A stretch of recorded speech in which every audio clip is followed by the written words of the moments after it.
qui ont un talent, chanter, et je vais les former et je vais faire de mon cœur. Mes chœurs, mes backups. Et j'ai commencé à lancer des communiqués, comme ça dans la rue. Je rencontre quelqu'un, il me dit je chante, tu chantes où? Je chante dans tel courage. Je dis bon écoute, j'ai envie de former un petit groupe qui fait dans la musique internationale, la world music, et on a l'ambition de devenir des grands musiciens demain. Je me dis oui, on peut essayer donc. Alors quand on venait, j'avais pris un petit hangar que mon oncle avait, et c'est là où on travaillait. Et on répétait, on faisait, je leur montrais des techniques de chant et tout. Je les formais comme ça. Et au fur et à mesure, j'éliminais parce que, vous savez, le chant, c'est pas seulement savoir chanter, il y a aussi le mental. Oui, bien sûr. Donc il y avait des gens qui n'étaient pas capables d'avoir un mental assez fort, un mental assez puissant. Et j'éprouvais ça avec la dureté du travail, avec la rigueur, j'éprouvais ça. J'ai dit, bah écoute, si tu es fâché parce que je t'ai grondé, alors comment est-ce que tu vas gérer un producteur qui te demande des résultats comme ça. Comment tu vas gérer un réalisateur qui te demande ceci, comment tu vas gérer un manager, comment tu vas gérer ça, comment tu vas gérer une foule qui te crache dessus et tout. Tu vois, comment tu vas faire ça? Et c'est comme ça, finalement, je me suis retrouvé avec un duo, un garçon et une fille, qui ont tenu bon. Et le garçon, il était moins bon que la fille. La fille avait déjà un background de chanteuse, mais qu'elle avait abandonné dû à la conjoncture, justement. Je lui ai redonné espoir. Et le garçon, il ne savait pas du tout. Je lui ai dit, écoute, tu peux avoir un métier avec ça.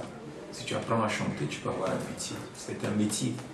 Ne regarde pas la situation que tu vois au Cameroun. Il faut savoir penser. Il faut savoir être révolutionnaire dans la pensée. Et révolutionnaire, c'est quoi? C'est que dans le désert, tu te dis, dans ce désert, je vais créer du manioc. Et le manioc va pousser ici.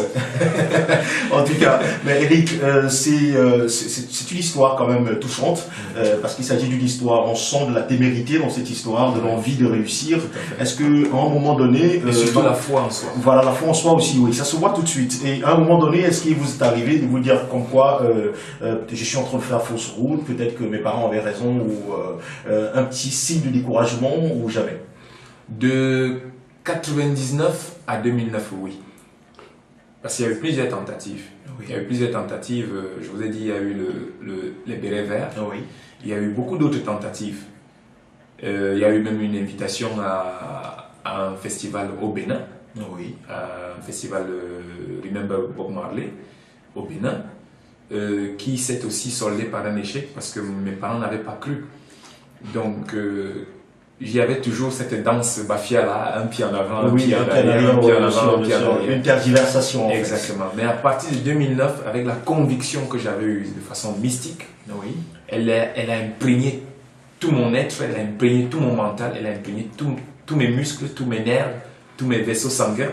Vous ne pensez que musique maintenant. Voilà, j'étais sûr. Et surtout, j'étais très heureux parce que j'avais découvert enfin quelque chose qui concentrait toutes mes énergies. J'avais découvert ça. J'ai fait les études, j'ai été à l'école.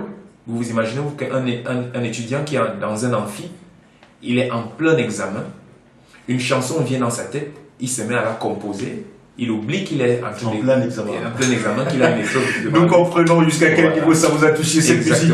Mais Eric, toujours au Cameroun, est-ce que ce parcours se solde par la sortie d'un album là-bas ou vous restez sur le fait de pouvoir composer un groupe, de pouvoir écrire des chansons, mais vous attendez de vous produire au bon moment en tout cas? J'ai tout fait pour être produit. J'ai vraiment tout fait. Les gens ont cru en mon talent. Je peux vous dire que j'ai été découvert par le syndicat patronal des hôteliers du Cameroun.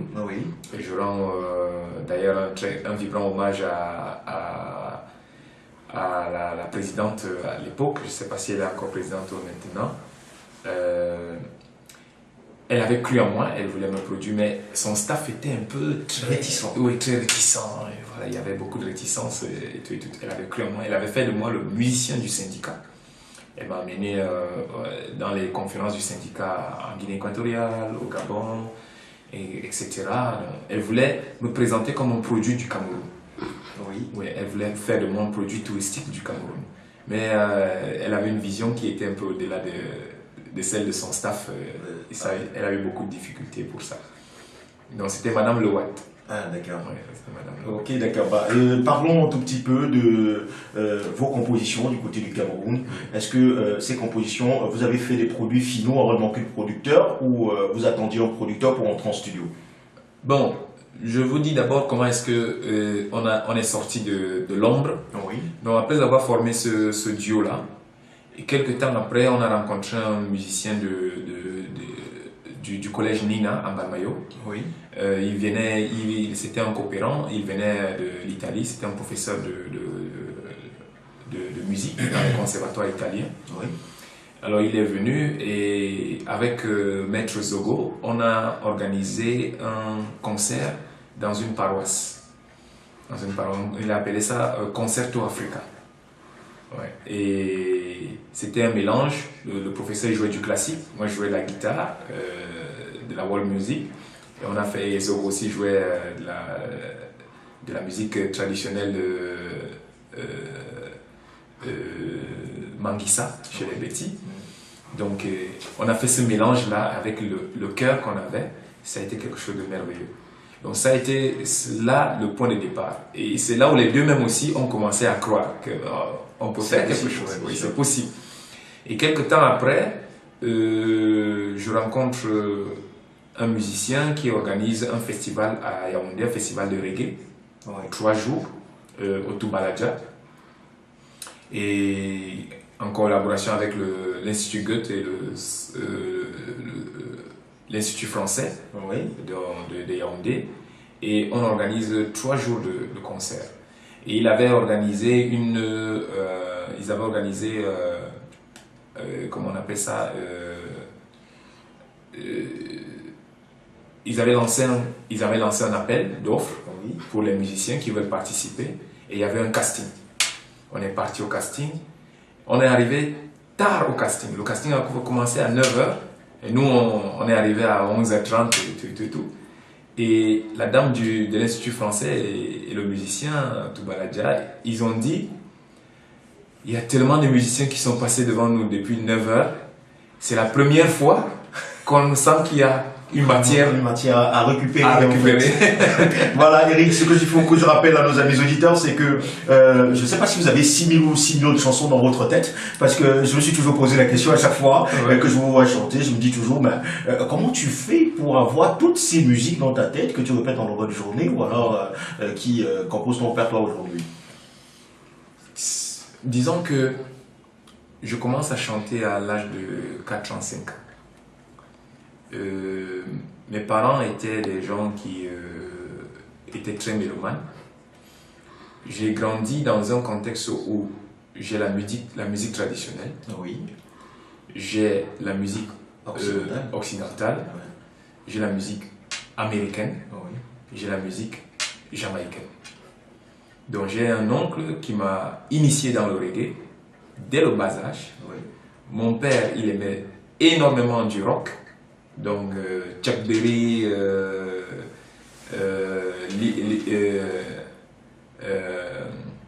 comment il s'appelle, Little Richard. Oui. Donc Elvis Presley et tout ça, c'est des musiques que je connaissais. Aretha Franklin, c'est des choses que je connaissais. Le blues surtout, je connaissais tout ça. Et maintenant la musique traditionnelle camerounaise, je la vivais et tout, je la côtoyais. Donc, et surtout aussi la musique congolaise de l'époque, la rumba, et bien sûr la musique sud-africaine avec Myriam Makeba et tout ça. Ouais. Donc toutes ces divas-là et tous ces grands-là étaient un peu ce que j'ai côtoyé durant toute mon enfance. Et parmi tous ces musiciens, quel est votre préféré? Parmi tous ces musiciens, je dirais 2 choses. Je vais te recadrer un tout petit peu, surtout parlant d'Afrique. Oui, surtout parlant d'Afrique, je pense que s'il y a un musicien qui m'inspire beaucoup en Afrique, c'est Zanzibar. le Camerounais Zanzibar. Oui. Voilà, Eric, nous allons aussi... Voilà, oui, des têtes brûlées, justement. Nous allons vous demander une seule faveur. C'est s'il est possible que nos éditeurs puissent écouter une chanson. Oui. Je ne sais pas, c'est toi qui feras le choix de la chanson, qu'elle soit africaine, c'est tout ce que nous demandons. Mais sinon, j'avais envie que ces auditeurs-là comprennent jusqu'où va le talent d'Eric. Je rappelle que tu es guitariste, mais je rappelle aussi qu'à la deuxième partie de cette interview, nous allons parler de Liboy Likundum, c'est-à-dire la préparation de ton nouvel album. Et puis, dans cette préparation-là, nous allons aussi un tout petit peu parler du duo Eric et Nono qui sévit sur le territoire marocain actuellement. Exactement. Donc, je vais te laisser le temps de prendre ta guitare, Eric, et je te laisse le temps de prendre ta guitare. Et voilà, les amis auditeurs, merci encore à vous d'être sur la radio www.rdubois.com. Nous sommes en présence d'Eric Bellinga qui va nous retracer sa vie, de toute façon une carrière atypique et son avenir dans la musique. La préparation de son nouvel album, c'est pour bientôt. Et sachez-le, ça va sortir sur le territoire marocain. Je ne sais pas si je suis pressé ou pas, Eric. Ça sort sur le territoire marocain ou pas? Ben, on verra. En tout cas, nous souhaitons tous que ça sorte sur le territoire marocain. Ce sera un plaisir pour nous. Et entre-temps, je voudrais tout simplement te lire ce message qui nous vient du Cameroun. Il s'agit de Madame Sylvia Salim qui nous dit, te dit pas tout. Merci encore pour cette interview. Dis à ce jeune garçon que je suis tombé sous son charme depuis longtemps. Pas que sa voix, mais aussi de son visage. En tout cas, merci aussi du côté du Cameroun. Nous laissons Eric prendre sa guitare pour nous faire une chanson, juste une seule, de son vaste répertoire. Comme je vous l'ai dit tout à l'heure, il a au moins 6 millions de chansons dans sa tête. Et entre-temps, vous êtes sur la radio www.rdubois.com. Depuis au Cameroun et bonjour à tous ceux qui sont du côté de la France en train de nous écouter. Nous sommes en présence d'Eric Bellinga dans les studios de la radio Air du Bois pour parler de Liboy Likundum qui est la préparation de son nouvel album. C'est le titre qu'il donnera à son album. Eric, c'est le titre que tu donneras à ton album ou pas? Apparemment, je suis très pressé de dire les choses. Tout est en étude. En tout cas, j'espère que ça va très bien se passer de toute façon. Et puis, Eric va nous proposer une très belle chanson pour dire à nos auditeurs bonjour et bon réveil matinal. Et bienvenue encore sur la radio www.rdubois.com. C'est à toi, Eric. Alors, je vais essayer d'exécuter une chanson de Henri Dikongue.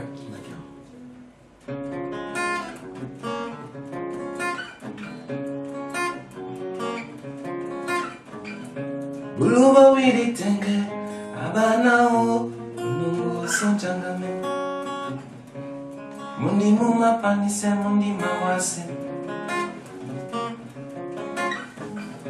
Buluba wili tenge abanao ukika sobutia mundi muma panise mundi mawase Senga maleya basangwanyu Nanyamanyu Senga pe maleya mabatundu banyu Bande babi Neboko Imawanano Bapende babi jelongela mundi mawasi Bande babi Neboko Imawanano Bapende babije longela mundi mawase C'est ton awa kokai C'est ton awa epe mumito muto C'est ton awa kokai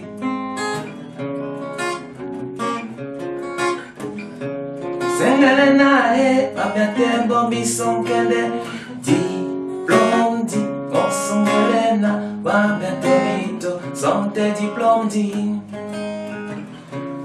Ngelena e babete bobi sonkele di ondi osungulena babete mito sante diplôme di Buluba wili tenge abana o siwasa bobe Mundi muma panise mundi mawase Buluba wili tenge abana o lonongo sonjangamene